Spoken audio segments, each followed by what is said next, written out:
Abran sus Biblias en Hechos capítulo 13, por favor. Hechos capítulo 13.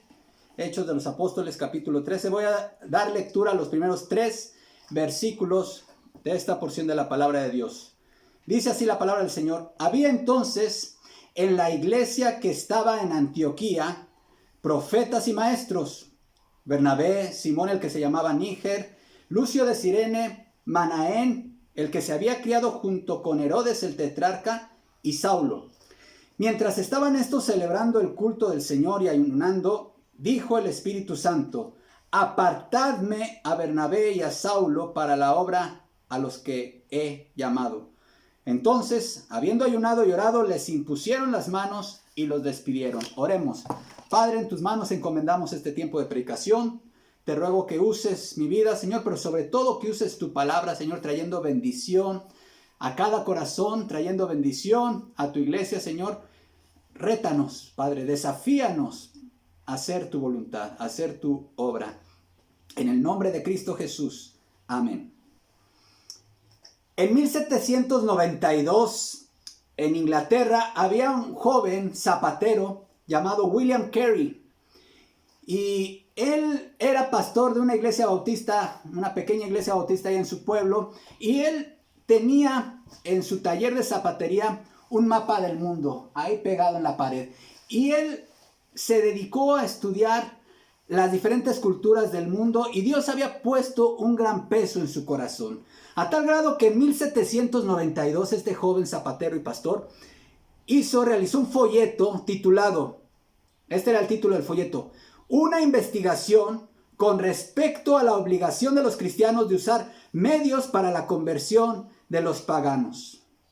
En este folleto, en esta investigación, William Carey debatía la opinión general que existía en la época respecto a la Gran Comisión de Mateo 28. La opinión de esa época de los teólogos era que ese mandamiento de la Gran Comisión se había cumplido por los apóstoles en el primer siglo y que las nuevas generaciones de cristianos no estaban obligados a cumplirla.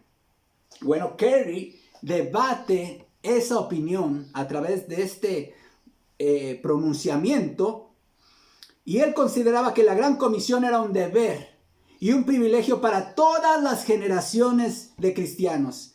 Y así fue como inició el movimiento misionero moderno. Como pastores, hermanos, uno de nuestros grandes anhelos y oración al Señor es que esta iglesia y la iglesia de Tlatenco también, hermanos, lleguen al punto de ser iglesias que estén completamente involucradas en la obra misionera transcultural.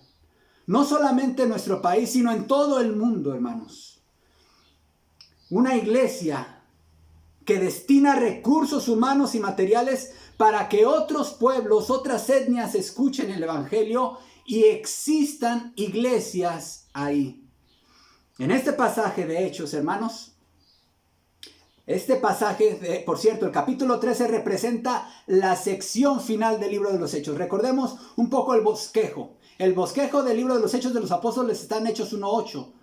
Cuando Jesús dijo: me seréis testigos en Jerusalén, en toda Judea, en Samaria y hasta lo último de la tierra. Ahorita ya hemos visto hasta este punto, hermanos, de esta serie de predicaciones, cómo el evangelio se había extendido en Jerusalén, en Judea, en Samaria, y a partir del capítulo 13 veremos cómo se empieza a expandir el evangelio hasta lo último de la tierra, hermanos. Y estos 3 versículos que acabamos de leer nos indican, hermanos, qué hacen a una iglesia local una iglesia misionera. ¿Qué características tienen las iglesias locales que se convierten en iglesias misioneras? Y hay por lo menos 3 características que este pasaje nos da. En primer lugar, hermanos, una iglesia misionera es una iglesia que le da la más alta prioridad a la predicación y a la enseñanza. Esa es la primera característica. La segunda característica: una iglesia misionera es una iglesia que cuenta con un liderazgo calificado y piadoso. Tercer característica de una iglesia misionera: una iglesia misionera es una iglesia que se ha sometido a la autoridad del Espíritu Santo. Vamos a ver este desarrollo de estos 3 puntos con la ayuda del Señor. El primero de ellos, hermanos: Una iglesia misionera es una iglesia que le da la más alta prioridad al ministerio de predicación y enseñanza. Versículo 1 dice, había entonces en la iglesia que estaba en Antioquía profetas y maestros. Ahora vamos a recordar un poco cómo surgió esta iglesia de Antioquía, hermanos, y remontémonos a la persecución con motivo de Esteban. Cuando el cristianismo solamente existía en Jerusalén, hermanos, empezaba a haber una persecución contra los cristianos. Y esta fue creciendo, así en ascenso, hasta que llegó al punto máximo cuando uno de los 7 diáconos fue lapidado, Esteban. Y entonces los cristianos, la mayoría de los cristianos, los miles de cristianos que habían ahí, tuvieron que salir de Jerusalén por motivos de persecución religiosa. Algunos llegaron a Judea, otros a Samaria, pero el capítulo 11 nos dice que algunos llegaron a la ciudad de Antioquía. Hermanos, Antioquía ya era otro país, ya era otro distrito, ya ahí era una ciudad. Sí había judíos, pero era una pequeña minoría de judíos, hermanos. Ya era una ciudad en lo que hoy conocemos como el país de Turquía. Antioquía era una de las ciudades más importantes de todo el Imperio Romano. Y entonces los cristianos, judíos que llegaron allá en calidad de perseguidos, hermanos, empezaron a predicar el evangelio, pero solamente a la comunidad judía de Antioquía. Pero llegaron unos hermanos de Chipre, la isla más grande del Mediterráneo, llegaron a Antioquía, se unieron a estos hermanos perseguidos, pero estos hermanos de Chipre, hermanos, empezaron a predicar el evangelio, hicieron algo osado, también a los no judíos de Antioquía, a la comunidad no judía. Y entonces, hermanos, empieza a haber un tremendo avivamiento, conversiones. Los paganos también estaban creyendo en Jesucristo, y llega la noticia a los apóstoles en Jerusalén. Dicen, ¿saben qué? En Antioquía, esta gran ciudad, está formándose una iglesia, pero una iglesia conformada por judíos, pero también por gentiles. Y dice, ¿qué hacemos? Y la iglesia de Jerusalén manda y comisiona a Bernabé, el hijo de consolación. Cuando Bernabé llega a Antioquía y ve la maravillosa obra que el Señor está realizando en aquella ciudad, hermanos, dice, yo no puedo solo. Recuerdo que el Señor convirtió y trajo a su camino a Saulo de Tarso. Y él está ahorita aquí en Tarso, su ciudad natal, no está muy lejos. Y entonces Bernabé fue por Saulo, lo trajo a Antioquía y se establecieron ahí todo un año enseñando en esta nueva obra, hermanos. Vemos cómo esta obra creció tanto que ya, hermanos, incluso fueron de auxilio para la iglesia de Jerusalén, llevando apoyo cuando se presentó una gran hambre en las iglesias de Judea. Y noten los términos, hermanos, como el cambio de cómo le denomina Lucas, guiado por el Espíritu Santo, en el capítulo 11, a este grupo de hermanos en Antioquía. Si nos regresamos a capítulo 11, hermanos, versículo 19, dice, ahora bien, los que habían sido esparcidos por la tribulación que hubo con motivo de Esteban, pasaron hasta Fenicia, Chipre y Antioquía, no hablando a nadie la palabra de Dios, sino solo a los judíos. ¿Cómo les llama aquí? Los que habían sido esparcidos. Pero después del ministerio y de la cobertura que dio la iglesia de Jerusalén, hermanos, ya vemos cómo en el versículo 26 se les llama iglesia. Y en el capítulo 13, hermanos, ya también se les denomina iglesia. El libro de los Hechos, hermanos, establece el modelo de cómo debe surgir una iglesia local. Y esto lo conocemos, hermanos, quienes tenemos ya muchos años en el cristianismo y en esta denominación. Conocemos, hermanos, que cuando surge una obra, primero surge como un centro de predicación, como parte del esfuerzo misionero y evangelístico de una iglesia ya establecida. Cuando este centro de predicación empieza a crecer y entonces ya tiene servicios públicos, culto público los domingos, pero todavía está en proceso de maduración y de ser autosustentable, entonces se convierte en una misión que está todavía respaldada por una iglesia madre. Cuando esta obra ha madurado, Y ha mostrado, los hermanos muestran un compromiso con la obra misionera, muestran solidez doctrinal y muestran, hermanos, que son capaces de ser autosustentables. Entonces ha nacido una nueva iglesia local. Antioquía, la Antioquía del capítulo 11, era una misión de la iglesia de Jerusalén. Pero la Antioquía del capítulo 13 ya era una iglesia consolidada, autónoma, autosostenible y enviadora de misioneros, hermanos. Ese es el modelo bíblico de cómo surgen las iglesias locales. Eso sucedió también con la iglesia en Samaria, hermanos. Cuando Felipe fue a predicar a Samaria, la iglesia de Jerusalén envió a Pedro. Y entonces muestran ese tipo de cobertura, hermanos. Aquí vemos, hermanos, cómo el Señor está ya hablándonos de una iglesia madura con liderazgo y con un compromiso misionero.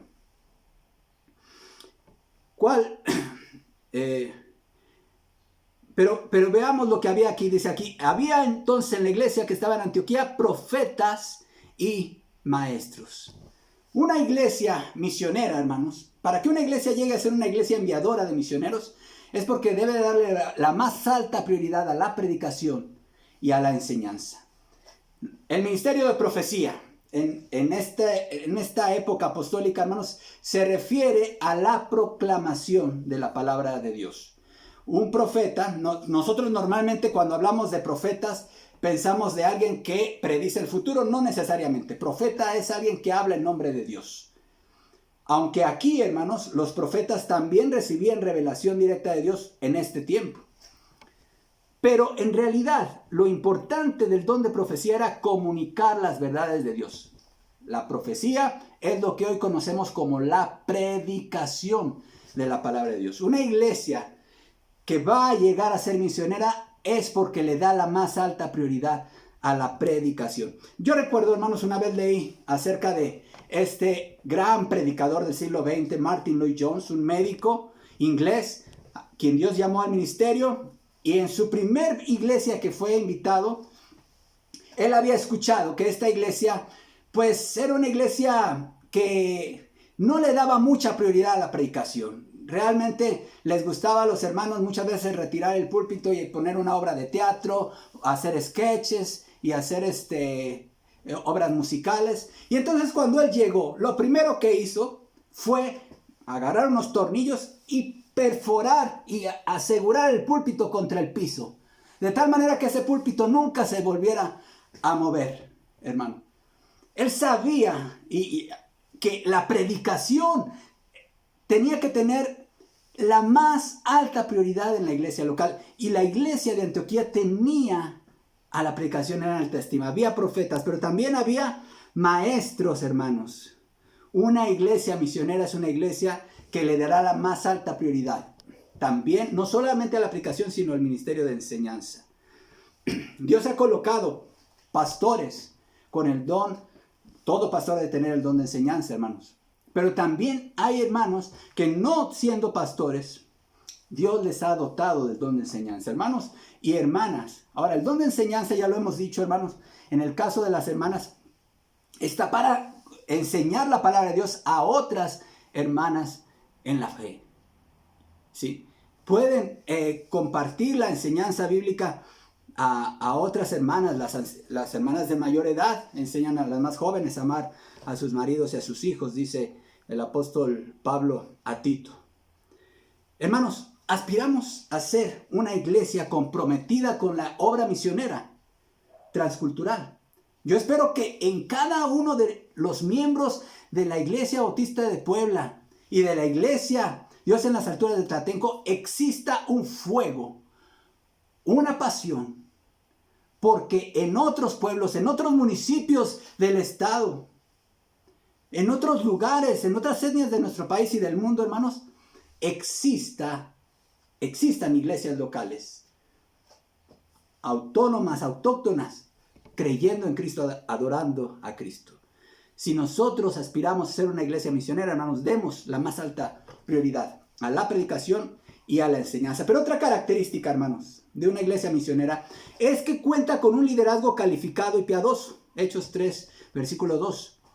Mientras, dice la palabra de Dios, había entonces en la iglesia que estaba en Antioquía profetas y maestros: Bernabé, Simón, el que se llamaba Níger, Lucio de Cirene, Manahem, el que se había criado junto con Herodes el tetrarca, y Saulo. Nota el versículo 2. Ministrando estos al Señor. La versión que leí dice: mientras estaban estos celebrando el culto del Señor. Hermanos, eran hombres que no nada más tenían un título, es decir, yo soy profeta, yo soy maestro, yo soy pastor, yo soy obispo, sino que eran gente que ejercía el ministerio. 5 varones, hermanos, que seguramente conformaban el ministerio pastoral de la iglesia de Antioquía. Y el orden inicia con Bernabé y el último en ser mencionado es Saulo. Lo importante, hermanos, que nos muestra este pasaje es que estos líderes encargados de la predicación y enseñanza en la iglesia eran varones calificados, bíblicamente calificados y piadosos. Note, hermanos, eran ministros que ministran. Ministros que ministran. Tristemente, hermanos, en muchas iglesias hay pastores que no pastorean. Hay ancianos que no lideran. Hay obispos que no supervisan. Hay ministros que no ministran. Pero este no era el caso de estos hombres que estaban aquí al frente de la iglesia de Antioquía, hermanos. Ellos estaban ministrando, note el tiempo, la forma verbal, el gerundio, ministrando estos al Señor. Y aquí encontramos un principio, hermanos. Dios siempre llama al ministerio a gente activa y trabajadora. A gente activa y trabajadora. Nótelo, desde el Antiguo Testamento y el Nuevo Testamento eran gente responsable en sus actividades, en lo que fuera que estuvieran haciendo. El otro principio, hermanos, que vemos aquí es que Dios nunca te va a dar un ministerio en otro lado, fuera de tu tierra, si no has sido fiel al Señor, ministrando primero en tu iglesia local, en tu comunidad. Mucha gente, jóvenes con sueños, están orando: Señor, quiero ser misionero en África, pero no estás discipulando a nadie aquí. ¿Cómo es esto? ¿Cómo está eso? ¿No estás evangelizando acá? O sea, ¿por qué? ¿Cómo puedes decir que tienes pasión por ir a evangelizar a otros países cuando aquí no tienes pasión por tus compatriotas?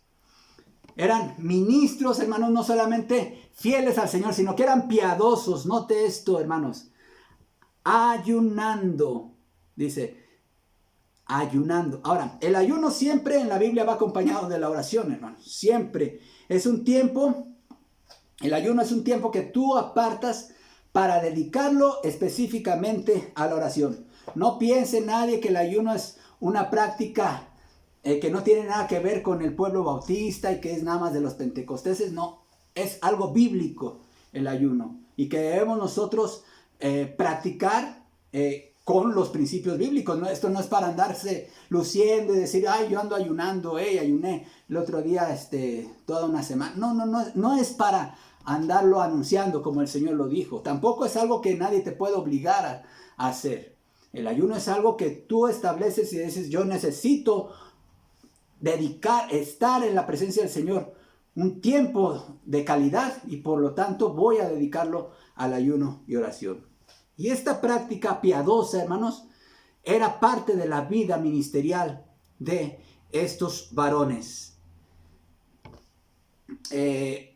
La iglesia, hermanos, debe buscar, toda iglesia bíblica, toda iglesia cristiana debe de buscar varones piadosos como sus líderes, como sus pastores, hermanos.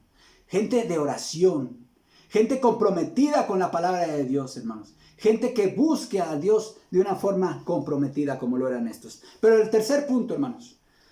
Tercer característica de una iglesia misionera. Una iglesia misionera es una iglesia que se sujeta a la autoridad del Espíritu Santo. Note cómo dice, ministrando estos al Señor y ayunando, dijo el Espíritu Santo, apartadme a Bernabé y a Saulo para la obra que los he llamado.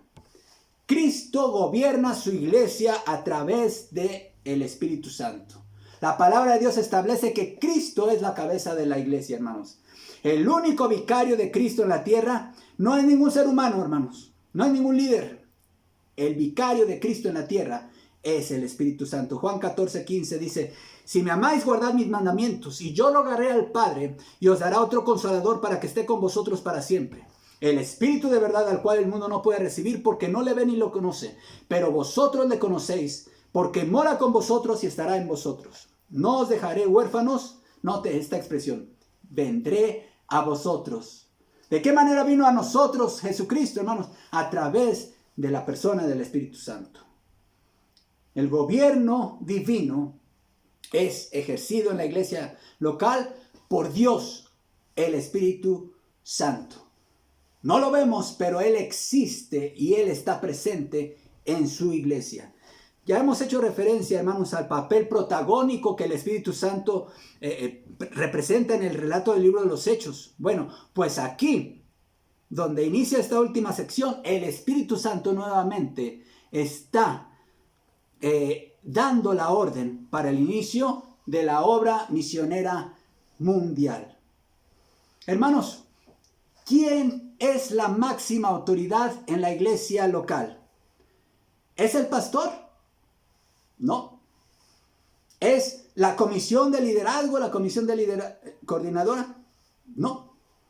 ¿Es la asamblea general de miembros? No. ¿Es el hermano que donó el terreno para el templo? ¿O es el hermano que más diezma? No. La máxima autoridad en la iglesia local es el Espíritu Santo y a Él debemos sujetarnos toda la iglesia. Ahora, hay una manera objetiva de conocer la voluntad del Espíritu Santo, hermanos. Y eso es a través de su revelación, la palabra de Dios. Porque Él inspiró esta palabra. Cuando nos sujetamos a la palabra de Dios, hermanos, nos estamos sujetando a la voz del Espíritu Santo. Ahora no sabemos cómo fue que el Espíritu Santo haya hablado en ese culto, hermanos. Muy probablemente, y muchos comentaristas dicen, que fue a través justamente de los profetas. El Espíritu Santo les reveló su voluntad y entonces los profetas, a través de su ministerio, que en ese entonces todavía estaba vigente, Dios así revelaba su voluntad en esta etapa de la iglesia, hermanos, dijeron, ¿saben qué? El Espíritu Santo nos ha hablado y está diciéndonos que apartemos a Bernabé y a Saulo para la obra que los ha llamado.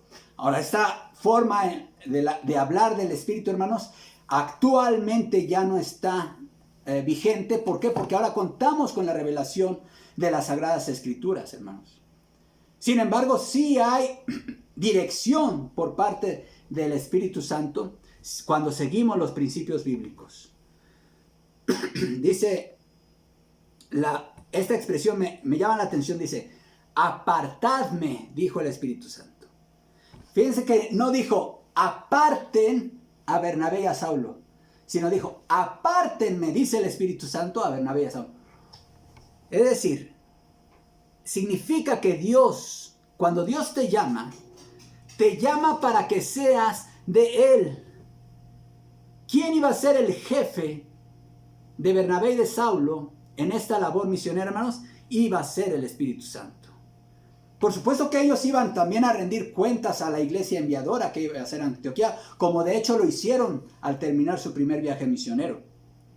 Pero hermanos, los siervos del Señor tenemos y rendimos cuentas en primer lugar a quien nos llamó. Él es nuestro jefe, Él es nuestra autoridad. ¿Quién? El Espíritu Santo. El Espíritu Santo. Sigue diciendo el versículo 3. Entonces, habiendo ayunado y orado, les impusieron las manos y los despidieron. Esta imposición de manos, hermanos, es una clara referencia a lo que conocemos hoy como la ordenación ministerial. Esto es bíblico, hermanos. Esto desde el Antiguo Testamento, el hecho de imponer las manos sobre alguien que está siendo nombrado, comisionado para una labor en la obra del Señor, hermanos, es la consagración. La iglesia está consagrando a este varón, a estos varones para realizar una función, hermanos. Y esto es bíblico. Esto, si alguien les llega a decir, no, eso de que la ordenación al ministerio ya son tradiciones anticuadas, no, hermano, aquí vemos que esto es algo totalmente bíblico. Las iglesias, hermanos, dice aquí, los despidieron. Esta expresión implica que la iglesia, hermanos, les proveyó recursos para iniciar su obra misionera.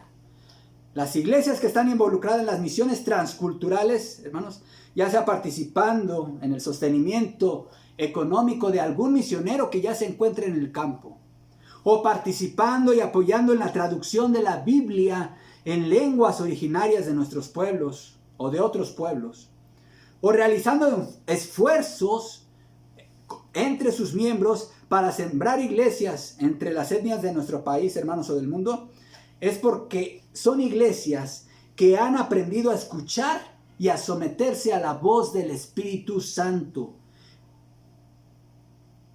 ¿Cuál es la diferencia entre una iglesia inmadura y una iglesia madura, hermanos? Yo estoy convencido que la diferencia entre una iglesia inmadura y una iglesia madura es porque las iglesias maduras están completamente involucradas en la obra misionera transcultural. Destinan recursos económicos, humanos, hermanos, y espirituales de todo tipo, para que en otros lugares se predique el evangelio, hermanos. Concluyo, hermanos. ¿Qué tan importante es para ti ser cristiano? O cristiana, hermano. ¿Algo importante? Podría a lo mejor no ser tan importante para algunos que simplemente son de tradición, pero si para ti ser cristiano es lo más importante que te ha pasado en la vida, porque eso, el conocer a Cristo y su evangelio, marca la diferencia de asegurar tu destino eterno.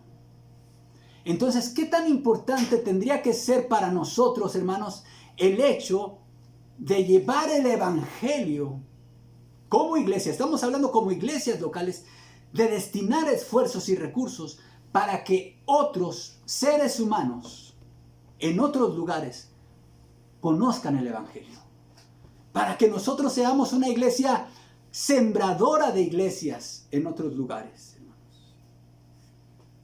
Pensemos, hermano, no es un sermón que nosotros pudiésemos decir, o que alguien pudiese decir, pues jóvenes, ahí les hablan, porque ustedes están todavía en edad como para ser llamados. Hermanos, el llamado a tener un corazón misionero es para toda la iglesia. Es para los diáconos, es para el liderazgo, para los maestros de escuela dominical, ministerio infantil, ministerio juvenil, ministerio de adoración. Cuando toda la iglesia está convencida de que todo lo que ocurre en la vida de iglesia tiene que impactar en que otros conozcan el evangelio, estamos dando pasos en la dirección correcta. Estamos dando pasos en la dirección correcta, porque todo lo que hagamos, toda actividad que programemos, todo recurso que destinemos, va a tener un impacto misionero. Pensemos, hermanos, y que el Señor nos guíe. Cómo, aún en medio de toda esta pandemia, en medio de toda esta situación que no sabemos cuánto va a durar, hermanos. Probablemente todo este año siga la situación pandémica, quizá parte del otro, no lo sabemos. Pero la pandemia no significa vacaciones para hacer la obra evangelizadora y misionera.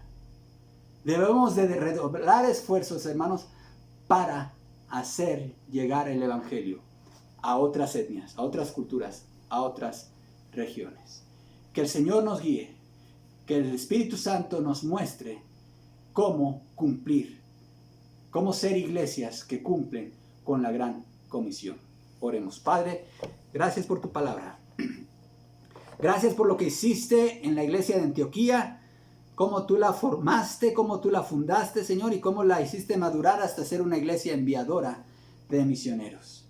A ti damos la gloria y la honra. Señor, ayúdanos a ser iglesias comprometidas, fieles en cumplir la gran comisión. En el nombre de Cristo Jesús oramos. Amén.